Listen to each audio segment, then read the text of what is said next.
Okay, you guys, welcome to class. Please look up at the board for our agenda today. We're going to start with a literary terms presentation. So I'm going to be introducing new material to you guys regarding tools that authors use throughout literary. It's going to help you as we go through our required material, like The Crucible, Romeo and Juliet, Beowulf, things like that. After that, you guys are going to do partner quizzes. So while we're going over the PowerPoint, you guys are going to be filling out flashcards. So please get your flashcards out now. The front of the flashcard is going to be the term I give you, and then the back of it is going to be the definition. If you need to, I also provided examples, and you can write down the examples as well. After that, partner quizzes, you'll use those flashcards and quiz each other on the brand new information.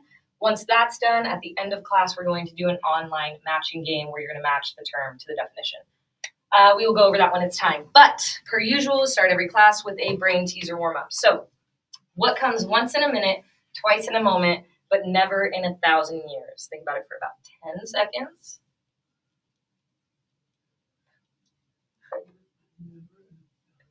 All right, what do we got? What do you guys think? I'm coming up empty. I'm coming up empty. Kelsey.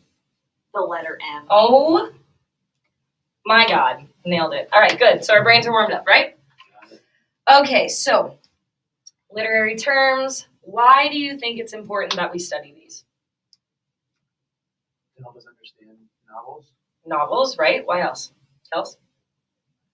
To help make stories better when Yeah. we're writing them. Makes it more entertaining, right? So a couple of the reasons, you guys already nailed it. Comprehension is a big one. So if you understand the tools used by authors, you can actually grasp their themes and concepts a little bit better. Also, if you can understand it and comprehend it while you're reading it, you can utilize them while you're writing. And at the end of the day, these kind of tools will actually make you a better communicator, whether you're arguing with someone or whether you're giving a public speech or just simply communicating with your partner. So that is why literary terms are important. This is the list. These are the 12 we're going to learn today. Excuse me.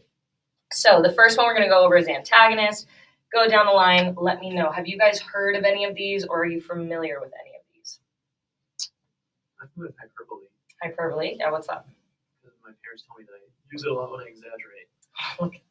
Perfect. Kels, anything? Antagonist. Antagonist. Yeah, what's that? Bad. It's The the bad bad guy. guy. You led us right into our first one. Good job. So if you guys could write this word on the front of your flashcard. When you're ready, look up at the board. So an antagonist, she nailed it. It's the opposing force facing the main character or the hero of the story. So yes, this will go on the back. So examples of well-known antagonists include Lord Voldemort from Harry Potter, Sauron from Lord of the Rings, Napoleon from Animal Farm, and Iago from Othello, or also from Aladdin, the cute little parrot. But my favorite and the best one, Darth Vader, obviously.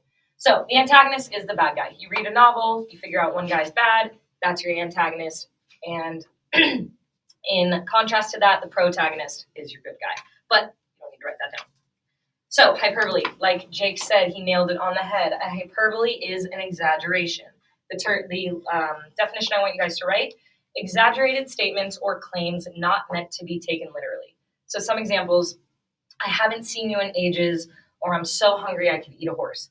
These are obviously exaggerated statements, but you say it when you are feeling in this type of way. When I was growing up, the one I heard all the time was, when mom finds out, you're dead. Obviously, one of the biggest things you guys need to understand is these statements don't need exclamation points to be hyperbole. Like the last one, when mom finds out you're dead, that's a very drastic statement. It's not to be taken literally, and it's just exaggerated. That's why it's a hyperbole, if that makes sense. Any questions? Cool. Okay. The third one is personification. Now, this one kind of speaks for itself. So it is the act of giving a non-human object a human quality or characteristic. So that's going to be the definition you write down. So, for example, the sun kisses my skin, or the trees danced in the wind. Can you guys think of any examples of personification? Raise your hand when you got it.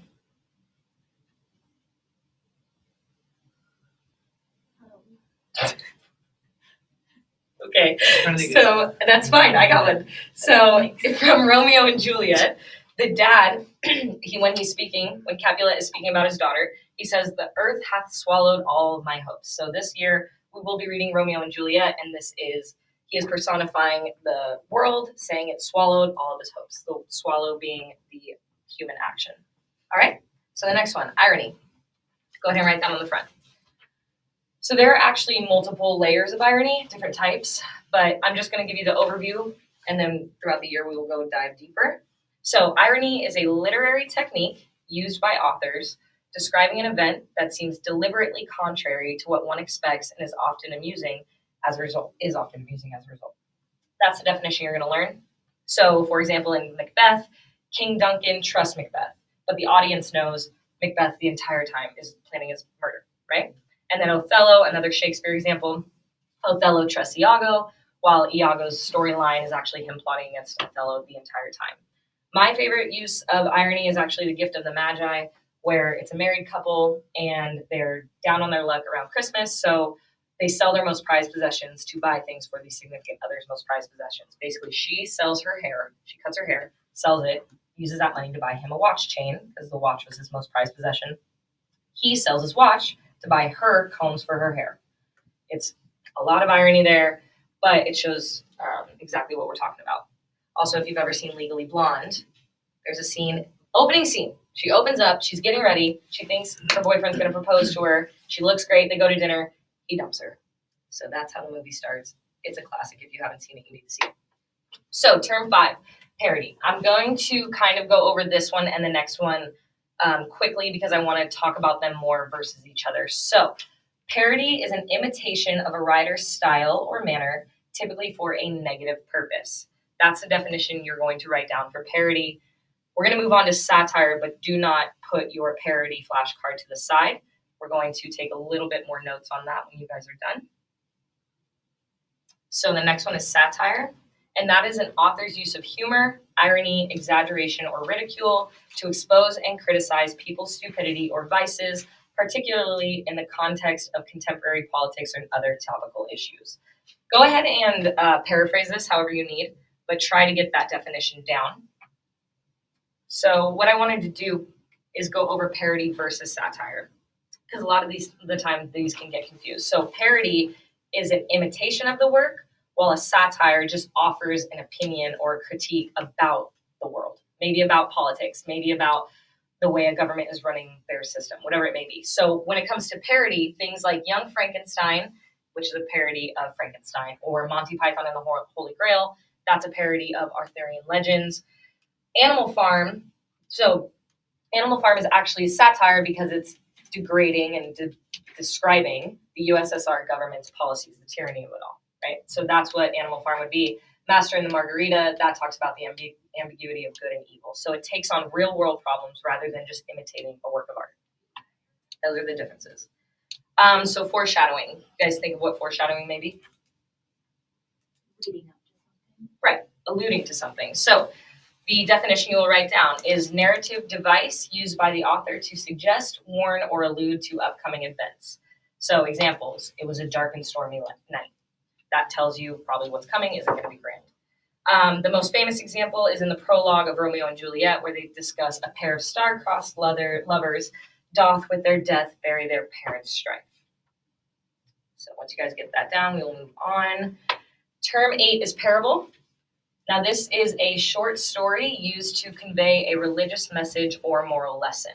So can you guys think of any parables?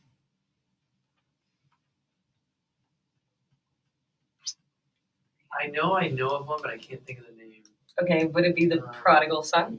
Oh yeah, Prodigal Son. Yes, exactly. Yeah, that's one of the more famous ones. Okay, so 9 and 10, simile and metaphor. Again, these will be two concepts we will be comparing.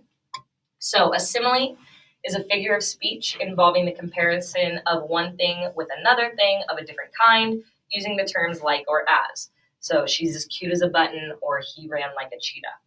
For a metaphor, it's a figure of speech in which a word or phrase is applied to an object or action to which it is not literally applicable. So she's a couch potato, he has a heart of gold. These are obviously not taken literally, but it is a comparison.